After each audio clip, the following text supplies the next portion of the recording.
तो hello guys, कैसे आप सब लोग। मैं आपके लिए एक्सप्लेन करने वाला हूँ मैकेनिकल आर्म का एपिसोड 11। तो चलिए स्टार्ट करते हैं। तो यहीं पर हम हिकारू की फ्लैशबैक की कहानी को देखते हैं, जहाँ पर हिकारू अपनी खिड़की की बाहर देख रहा होता है और वहीं पर आल्मा उसके लिए चिल्ला रहा होता है कि मेरी मदद करो।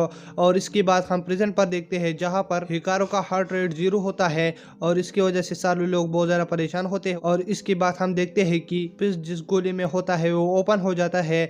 और इसके बाद हम जुन को देखते हैं, जो कि सारे लोग एक जगह पर फंसे होते हैं और वहीं पर वो कहने लगते हैं कि हम कैसे बाहर निकलेंगे। और सारे लोग बहुत ज़्यादा परेशान होते हैं।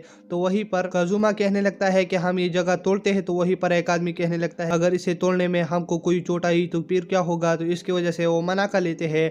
तो वहीं पर मेरू कहने लगते हैं कि तुम क्या करोगे। तो वहीं पर काजुमा कहने लगता है कि तुम मुझसे बातें कर रहे हो। तो वहीं पर मेरू कहने लगता है कि सिक्योरिटी गार्ड अंकल, मैं तुमसे नहीं तुम्हारी मैकेनिकल आर्म के साथ बात कर रहा हूँ। तो वो कहने लगता है कि बात नहीं करता। तो इसके बाद जिनको एक आइडिया आ जाता है और वो कहने लगता है वनर से कि ट्विश और काजुमा का मैकेनिकल आर्म कैसे है। तो वहीं पर वनर कहने लगता है कि ये बहुत ज्यादा इंटेलिजेंट है और ये हमारे हेल्प कर सकते हैं। जिसके बाद जुन कहने लगता है कि ट्विश तुम इसके ऊपर ये पट्टी हटा दो, जिसकी वजह से ये आजाद हो जाएंगे। जिसके बाद ट्विश से पट्टी हटा देता है और वो बहुत ज्यादा खुश हो जाता है ट्विश का मैकेनिकल आर्म। और फिर वहीं पर हिकारू के दोस्त काजुमा की तरफ बहुत अजीब नजर से देख रहे होते हैं कि मतलब ये अपनी भी मैकेनिकल आर्म को आजाद करे। तो वहीं पर वो कहने लगता है कि चलो मैं इसे आजाद करता हूँ। और इसके बाद उसे आजाद कर लेता है। तो उसका मैकेनिकल एडिल आजाद होकर बहुत ज्यादा खुश हो जाता है और वहीं पर जुनू से अपना सिचुएशन बताता है। तो वहीं पर एडिल पहले कहने लगता है कि तुम लोगों को ऐसे करना होगा कि ट्विश अपने मैकेनिकल आर्म की मदद से एक लेजर छोड़ेगा और मैं काजुमा उसके आगे खड़े होंगे। जिसके बाद तुम सारे लोग मुझको बहुत जोर से पकड़ना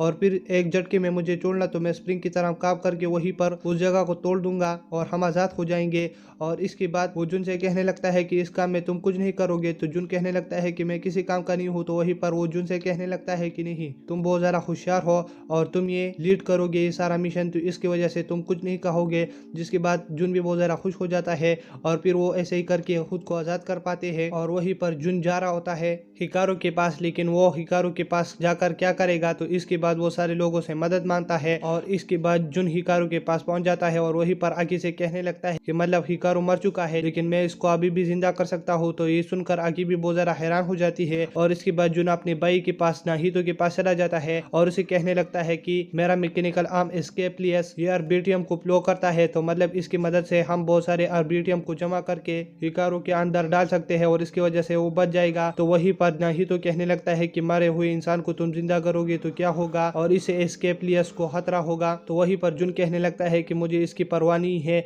तुम मुझे बस इतना बताओ कि मतलब इसे हिकारू जिंदा हो सकता है। तो वहीं पर नाहितो कहने लगता है कि मतलब चांसेस तो है लेकिन खतरा भी है। तो वहीं पर जुन कहने लगता है कि मैंने तुमसे खतरे के बारे में नहीं कहा कुछ, बस तुम मुझे ये बताओ कि मतलब हम इसे हिकारू को बचा सकते हैं। तो वहीं पर नाहितो कहने लगता है कि हम बचा सकते हैं लेकिन जुन फिर तुम्हारा क्या होगा, तुम्हारी तो बीमारी है। तो वहीं पर जुन कहने लगता है कि मैं ठीक हो जाऊंगा लेकिन हिकारू अगर नहीं रहेगा तो मैं कैसे रहूंगा।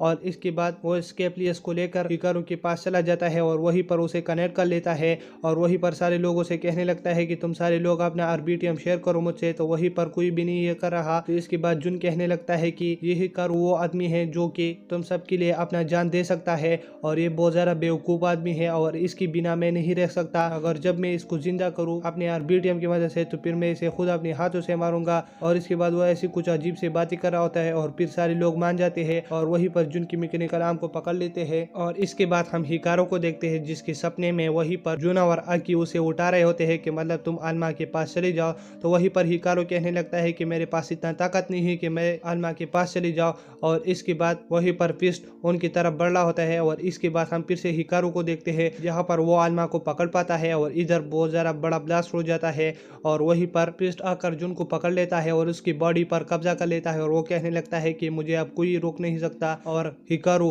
और आल्मा मैं तुमको अब खत्म करने वाला हूँ। और इसी के साथ एपिसोड खत्म हो जाता है। अगर आप मेरे चैनल पर नहीं हो तो मेरे चैनल को सब्सक्राइब करें और वीडियो देखने के लिए थैंक्स।